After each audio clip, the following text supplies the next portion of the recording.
Okay, so today we are going to be talking about the chaos theory.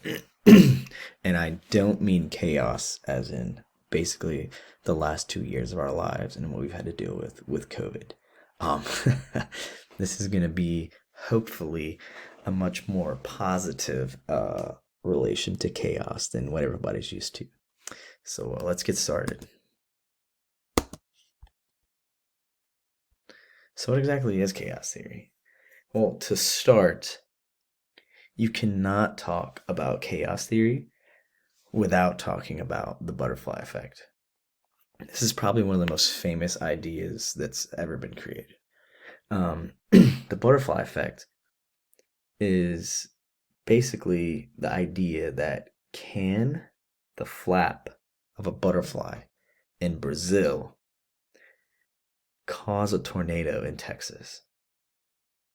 At the time, scientists believed that the smallest variations in the beginning of a calculation would not matter in the long term of things. Obviously, scientists know now that that's not right. Of course, the little things matter. But when the chaos theory was looked at in the 60s, that wasn't so obvious to everyone. Of course, though, like a butterfly flapping its wings in Brazil is not going to cause a tornado in Texas.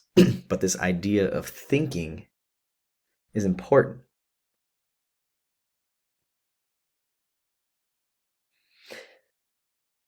A more realistic example is a water faucet. Whenever you go to the bathroom, you wash your hands, and you leave, we don't always turn the water off completely. Or we do turn it off, but some of us don't have fancy water faucets and it still drips a little bit. That drip from the faucet is a perfect example of chaos theory because there's no mathematical equation or algorithm that can predict when a drop of water will fall from the faucet. There's just too many miniature variables. So that is essentially chaos theory explained by using a water faucet. How was chaos discovered?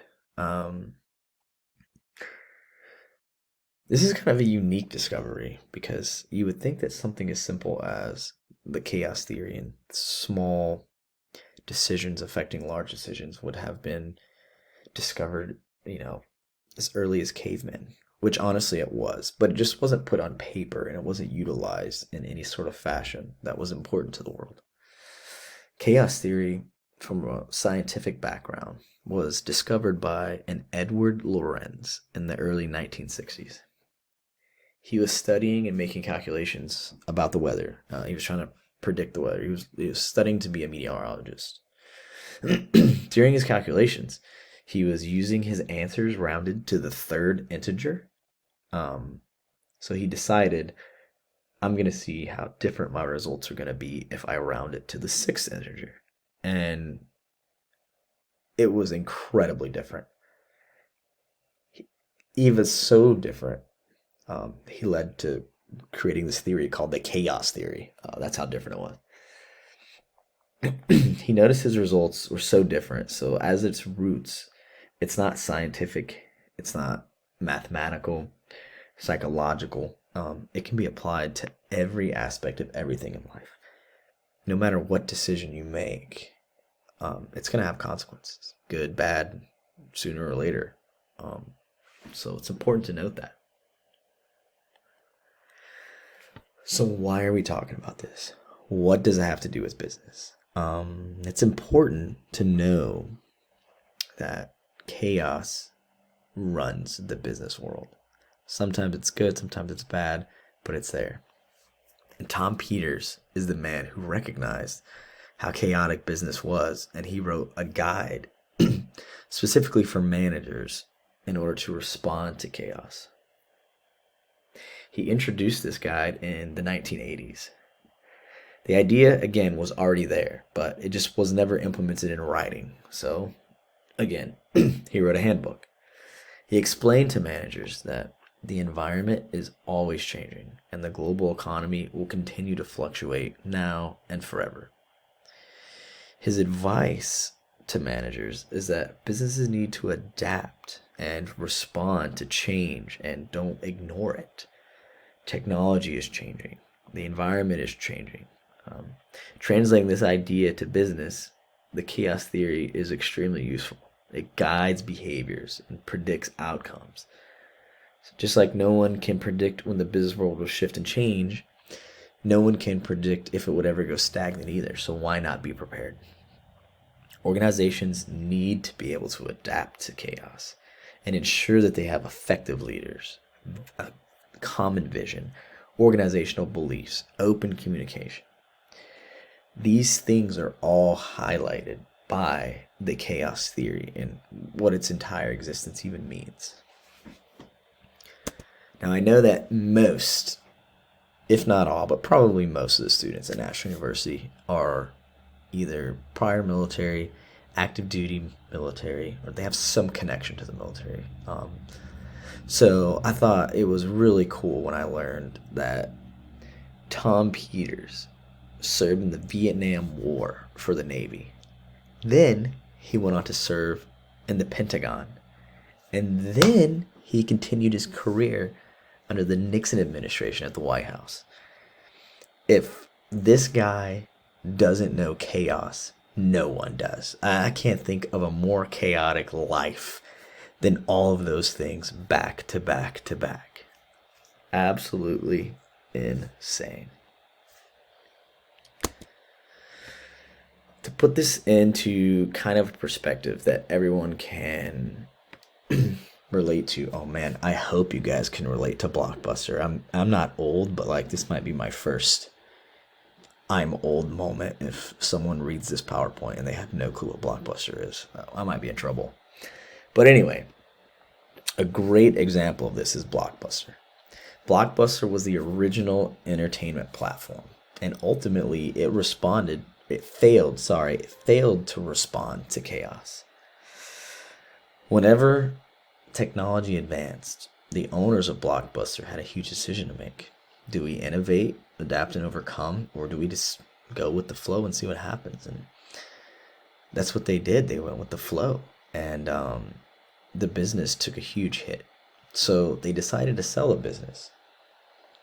The buyer of Blockbuster, instead of, again, responding to chaos and adapting, they also decided to take a more traditional route, thinking that people are going to not want to elevate. They're not going to fall into technology, that they're going to love the idea of coming to the movie store and renting a VHS or a DVD. Instead, they were overtaken by companies like Redbox, who started doing deliveries for movies, and then they set up these little kiosks where you could rent movies. And then, let's be honest, Netflix. Netflix is absolutely dominating the entertainment industry. Blockbuster could have been the first Redbox, the first Netflix, but instead they succumbed to chaos, and now they're almost completely out of business. I think there's one Blockbuster left in existence. So, this is a great business example of how we have to adapt technology.